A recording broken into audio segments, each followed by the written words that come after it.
Good morning fifth सी students. आज हम सभी विषय हिंदी लैंग्वेज के अंतर्गत कहानी लेखन के विषय में सीखेंगे और हमारे सब्जेक्ट के अंतर्गत, हमारे हिंदी लैंग्वेज के अंतर्गत जो हाफ ईयरली एग्जाम में दो कहानियों को डिसाइड किया गया है, निर्धारित किया गया है, जो कि आपके पाठ्यक्रम में आएंगी। कौन कौन सी कहानियां रहेंगी, उनके कहानियों के क्या क्या शीर्षक हैं, ब्लैक बोर्ड में लिखे हुए हैं। ईमानदारी का फल और लालच बुरी वाला, जिसको मैंने मॉर्निंग में उनके हैंड रिटन प्रिंट्स को सेंड कर दिया है। ठीक है, अब आइए बात करते हैं कि कहानी लेखन, कहानी क्या होती है। ठीक है, कहानी कितने प्रकार की होती है और कहानी हमारा मनोरंजन करती है या नहीं करती है। ओके, तनिष्का माइक ऑन करेंगे कि वो मम्मा ने डांटा है क्या, ऐसे मुंह बना के बैठे हुए हो।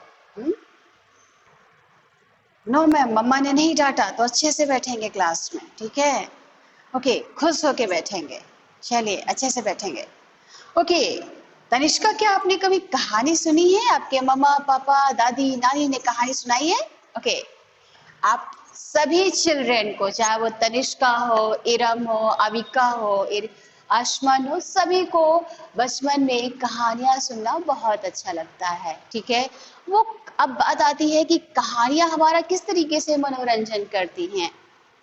कहानियां सुनना हम लोग पसंद करते हैं क्योंकि इसमें ढेर सारे किरदार होते हैं और उन पार्टिसिपेंट यानी किरदारों के माध्यम से उस घटना चक्र को, कहानी के घटनाक्रम में क्या क्या हो रहा है, क्या क्या इंसिडेंट्स हो रहे हैं, उन सब के बारे में बताया जाता है चिल्ड्रन। ठीक है, ओके, अब बात करते हैं कि जो कहानी होती है वो कितने प्रकार की होती है। तो कहानियां सामाजिक भी होती हैं, ऐतिहासिक भी होती हैं, यानी जिसमें कि जैसे महाराणा प्रताप की कहानी है, झांसी की रानी की कहानी है, तो ये कैसी कहानी हो जाएगी? ये एक इतिहास के किरदार की कहानी हो जाएगी। जैसे हम लोग राम सीता की कहानी सुनते हैं तो ये एक स्पिरिचुअल स्टोरी के अंतर्गत आ जाएगी, आध्यात्मिक कहानी के अंतर्गत आ जाएगी। जैसे मैंने सुना कि एक राजा था, उसकी 3 बेटियां थी और वो अपनी बेटियों से बहुत प्यार करता था। उसने अपनी बेटियों के बारे में ये जानना चाहा कि उसकी बेटियां उसको कितना प्यार करती हैं। तो ये जो कहानी होगी, ये एक सामाजिक कहानी होगी, यानी कहानियों के ढेर सारे प्रकार हो गए, ऐतिहासिक, सामाजिक। ठीक है, इस तरीके की कहानियां होती हैं। अब हम बात करते हैं, समस्यात्मक भी कहानियां होती। खैर, ये बड़े टर्म की बातें हैं, आप लोग थोड़ा सा छोटे हो, कहानी के बारे में सुनते हैं कि कहानी आप लोगों ने जान ली कि कहानी क्या होती है। बात करते हैं कि वो हमारा ढेर सारा मनोरंजन करती है। ठीक है, और उस कहानी में एक लास्ट में कोई मॉरल छिपा होता है, एक जो है क्या होते हैं उसको, मूल्य जो होते हैं, जिससे हम लोग उस कहानी के जेस्ट से कुछ सीख पाते हैं। उस कहानी में कोई किरदार होता है, यदि वो बहुत बुरा था, लास्ट में उसके साथ कुछ ऐसा हुआ कि वो अच्छा बन गया, तो हमने उस कहानी से सीखा। यदि कोई बुरा व्यक्ति, उसकी एंडिंग भी गलत तरीके से, बुरी तरीके से हो गई, तो फिर हम उसको क्या कहते हैं, उससे भी हम लोग सीख सकते हैं कि हर व्यक्ति का जो बुरा व्यक्ति रहता है या जो बैड पर्सन रहते हैं, उनका जो अंत होता है वो भी बुरा ही रहता है। तो हमें क्या करना चाहिए? हमें अच्छे काम करना चाहिए। यदि कोई अच्छा व्यक्ति है, उसके होल लाइफ में अच्छा ही होता है और ढेर सारे वो अचीवमेंट कर लेता है, ढेर सारी वो सफलताएं प्राप्त कर लेता है, तो क्या होता है, वो जो है उसकी अच्छाई उसको जो है प्रेजेंट करती है। जैसे कोई बच्चा है, वो पढ़ने में बहुत कमजोर है, लेकिन उसने एक बार अपने मन में ठाना कि नहीं, मैं ये काम अब की मैं क्लास में अपनी पोजीशन फर्स्ट लाऊंगा, वो भी एक स्टोरी हो गई। ठीक है, यानी हम सब एक क्या है, एक स्टोरी है। हम सबकी लाइफ में एक स्टोरी लिखी जा सकती है। ठीक है, हम सब एक स्टोरी बन सकते हैं। ओके चिल्ड्रन, जैसे तनिष्का हो गई, त्रिजल हो गए, अविका हो गए।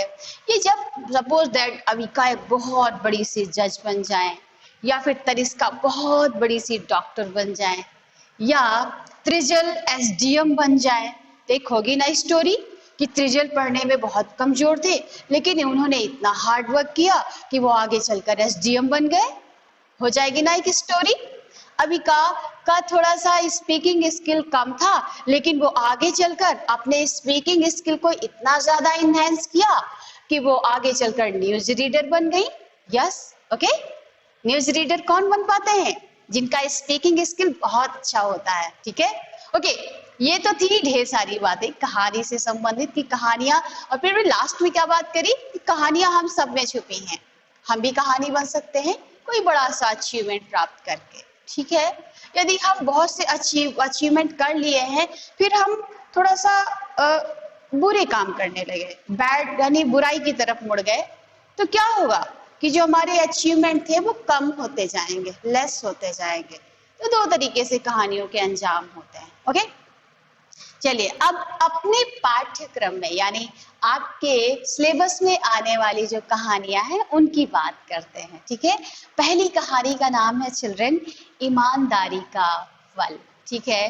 तो सबसे पहले एक बात और बतानी यहाँ पर बहुत जरूरी है चिल्ड्रन, कि आपके प्रश्न पत्र में या आपके सामने या आपसे जो क्वेश्चन पूछे जाएंगे एग्जाम में, वो दो तरीके से पूछे जाएंगे। किस तरीके से होंगे? पहला क्वेश्चन होगा कि आपको कहानी का क्वेश्चन दे दिया गया और कहानी का नाम दे दिया गया कि ईमानदारी का फल नामक कहानी को अपने शब्दों में लिखिए, ठीक है। एक पहला क्वेश्चन ऐसा हो गया।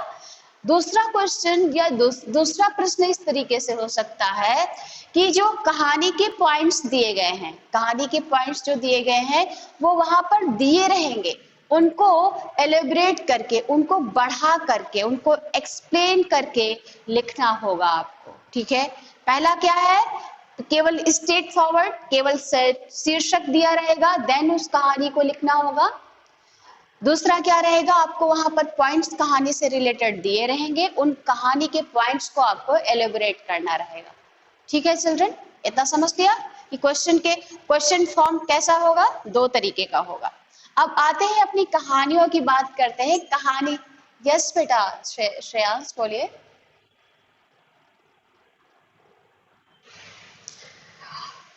दोनों लिखने के लिए नहीं आएंगे, लेकिन दोनों तैयार करनी है, ओके।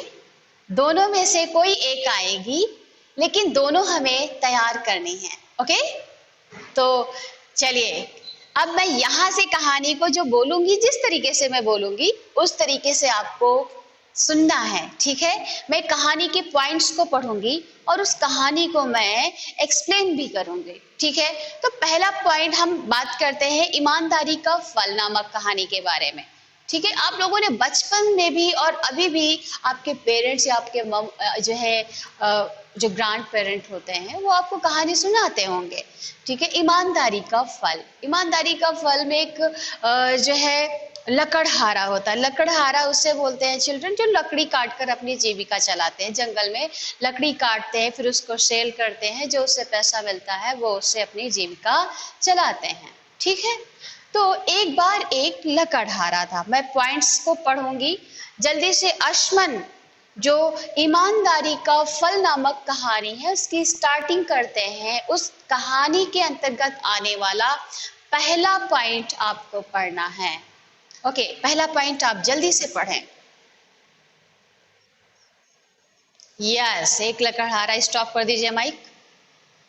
एक लकड़हारा। अब इसमें ना कहीं पर है लगा है, ना कहीं पर था लगा है, ना कहीं होगा लगा है, तो हमें सेंटेंस को कंप्लीट करना है। सेंटेंस क्या होगा? एक लकड़हारा था, ठीक है। एक लकड़हारा था। अभी का अगला सेंटेंस पढ़ेंगे जल्दी से।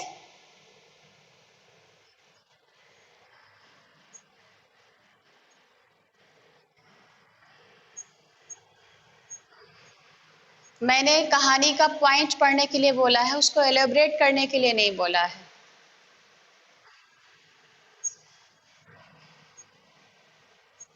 ओके। एक लकड़हारा था और वह एक दिन जंगल में लकड़ी काटने जाता है। चलिए आप लोग मत पढ़े, मैं ही इस साइड से पढ़ के उसको एक्सप्लेन किए दे रही हूँ। नदी में कुल्हाड़ी का गिरना।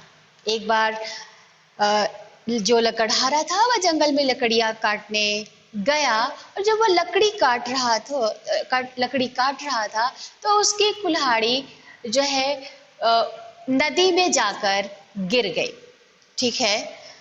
लकड़हारे का रोना। जब लकड़हारे की कुल्हाड़ी नदी में जाकर गिर गई, तब वह बहुत परेशान हो गया कि अब मैं लकड़ी कैसे काटूंगा, मैं अपनी जीविका कैसे चलाऊंगा, और वह बहुत तेज तेज से रोने लगा। रोना सुनकर जल देवता का प्रकट होना। जब वह लकड़हारा बहुत तेज तेज आवाज में रो रहा था, तब जल देवता नदी से जल देवता उसका रोना सुनकर बाहर आते हैं।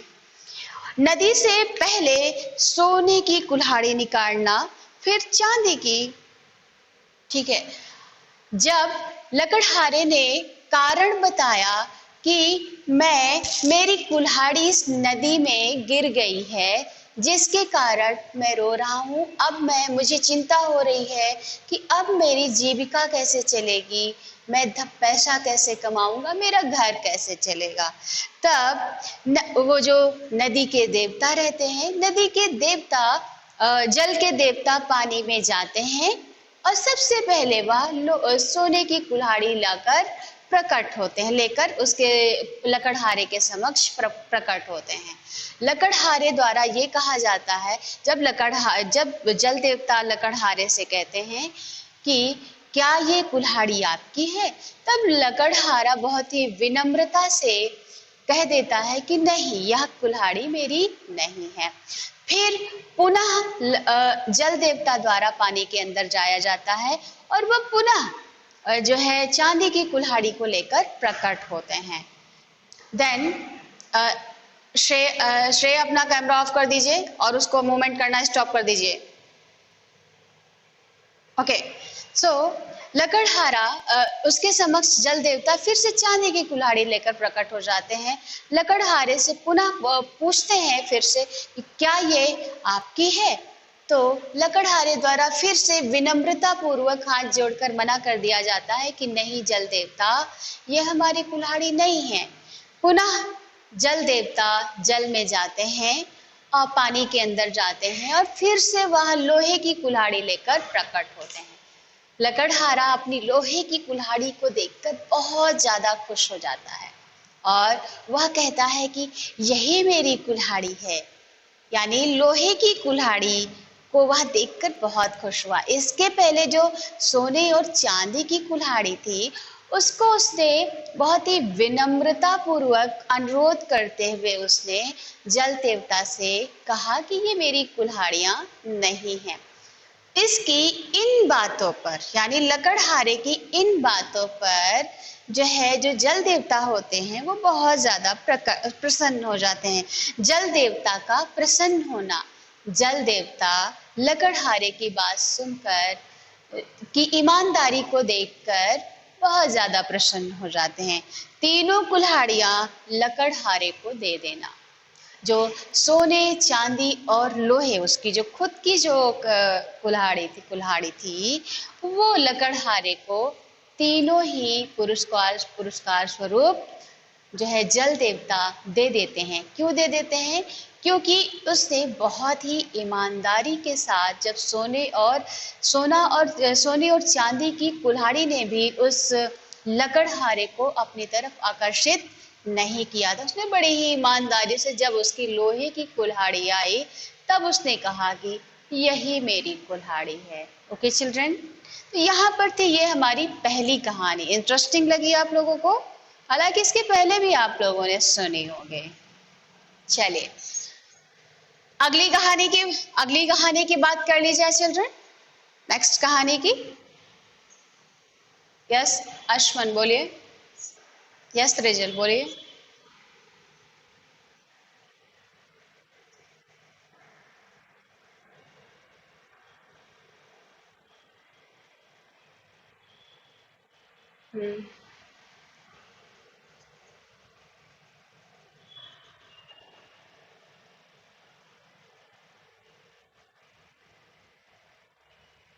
अभी थोड़ी देर पहले आप क्लास अटेंड कर रहे थे?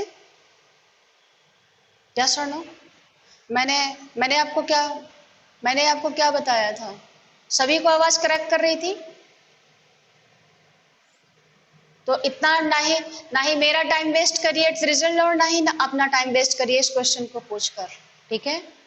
इस क्वेश्चन को मैंने बहुत ही क्लियर तरीके से 2 बार 3 बार बताया है कि 2 तरीके से कहानी आएगी। एक तो आपको पूरी तरीके से कंप्लीटली याद करके प्रैक्टिस करके जाना होगा, और दूसरी तरीके से कि दोनों ही कहानियों की यदि वहां पर पॉइंट दिए रहेंगे तो उनको हमें बढ़ाकर लिखना होगा। ना ही अपना टाइम वेस्ट किया करिए, ना ही अपना टाइम वेस्ट किया करिए और ना ही मेरा टाइम वेस्ट किया करिए। We have only 20 minutes. Okay, next कहानी है हमारी लालच बुरी बला। लालच बुरी बला, जो लालच होता है कई बार हमारे पतन का कारण बनता है, ठीक है। तो ये लालच बुरी बला कैसे हमारे पतन का कारण है वो हम कब देखते हैं। ओनली 1 मिनट आर लेफ्ट, तो इसको सभी लोग पढ़ेंगे, हालांकि मैंने आपको सेंड कर दिया है। चलिए जल्दी से सुन लेते हैं इस कहानी को। आपकी अगली क्लास भी होने वाली होगी, दैट्स वाई मैं इसलिए बोल रही हूँ कि आप लोगों की जो अदर क्लास होने वाली होगी, ठीक है, तो उसका लिंक आपको आने वाला होगा। लालच बुरी बला में एक लालची व्यक्ति रहता है और उसके घर एक बार साधु आते हैं। मैं रफली ऐसे सुना देती हूँ आपको, ठीक है, फिर अगले दिन इसके बारे में बात करेंगे। एक साधु व्यक्ति रहते हैं, एक बार उसके घर एक लालची व्यक्ति रहता है, बहुत ज्यादा लालची होता है। उसके घर एक बार साधु व्यक्ति आते हैं। साधु यानी बहुत ही लोग साधना करके लोग तपस्वी हो जाते हैं, वो साधु होते हैं, साधु, ठीक है। जब उनके घर साधु व्यक्ति आते हैं तो उनकी वाइफ यानी लालची व्यक्ति की वाइफ उस साधु की बहुत ज्यादा आदर सत्कार, मान सम्मान, खाना पीना सब करती हैं।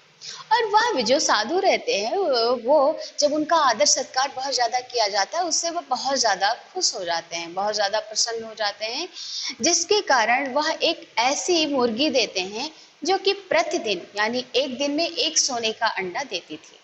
वो जो लालची व्यक्ति था वो उस मुर्गी द्वारा दिए जाने वाले सोने के अंडों को रोज बाजार में जाकर बेच देता था। इस तरीके से वह क्या हो गया, बहुत ज्यादा रिच मैन हो गया, अमीर व्यक्ति हो गया, ठीक है, अमीर व्यक्ति हो गया। फिर लेकिन वो जो व्यक्ति था वो ये सोचता था कि ये मुर्गी एक दिन में 1 ही अंडा देती है, ठीक है। तो उसने क्या सोचा कि क्यों ना हम जो है इस मुर्गी का एक साथ सारे अंडों को निकाल लेते हैं, ठीक है, उसने सोचा। तो उसने क्या किया, मुर्गी के पेट में कट लगा दिया और उसके सारे अंडे निकालने की कोशिश की कि आज मैं इसके सारे अंडों को निकाल लूंगा और एक साथ सेल कर दूंगा, मुझे ढेर सारा पैसा मिल जाएगा और मैं एक साथ बहुत अमीर आदमी बन जाऊंगा। अब क्या होता है, जैसे उसके पेट पे कट लगाते हैं मुर्गी ऊपर चली जाती है, ऊपर यानी डेथ हो जाती है उसकी, ठीक है। ओके, अब जो साधु वो व्यक्ति रहता है, लालची व्यक्ति, उसको बहुत ज्यादा पछतावा होता है। अभी तक तो उसको एक एक अंडा मिल रहा था, अब उसको वो भी नहीं मिलेगा। क्यों? क्योंकि मुर्गी की तो मृत्यु हो गई है, ठीक है। इस कारण उसे अपनी करनी पर बहुत ज्यादा पश्चाताप हुआ, पछतावा हुआ। किसको? लालची व्यक्ति को, ठीक है। तो हमेशा कहा जाता है कि जो लालच होता है वो बहुत ही बुरी बला होती है, वो सदैव नुकसान का कारण बनती है। Okay, thank you children, bye bye, class समाप्त होती है। Thank you, bye.